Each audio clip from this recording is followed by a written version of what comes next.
Today, we are going to save a resume or document in Figma together. Quick and easy. For this demo, I'm using my niche career card Figma community template. First, make sure that you are on the right page before diving into the file. Let's select an element, in this case the actual resume.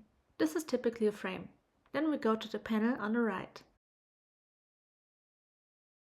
Please make sure that you are in the design section, not prototype.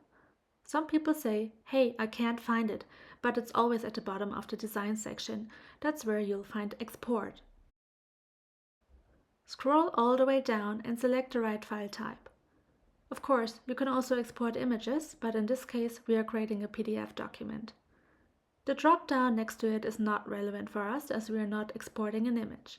Finally, we can review the whole document in the short preview and then decide whether we want to change the quality or certain other details.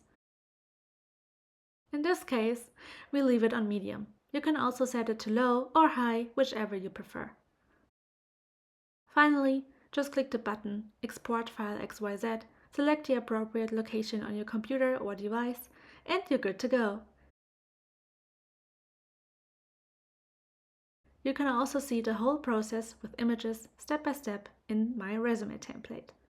Well, now you know how to export a document or resume in Figma. Find more career tips and insights on my Medium blog and grab my free resume template on Figma. Enjoy hands-on tips or customize it with AI, super smart. All links are right below in the description. If you're building a global career, like and subscribe to Niche Careers, stay ambitious, and see you soon!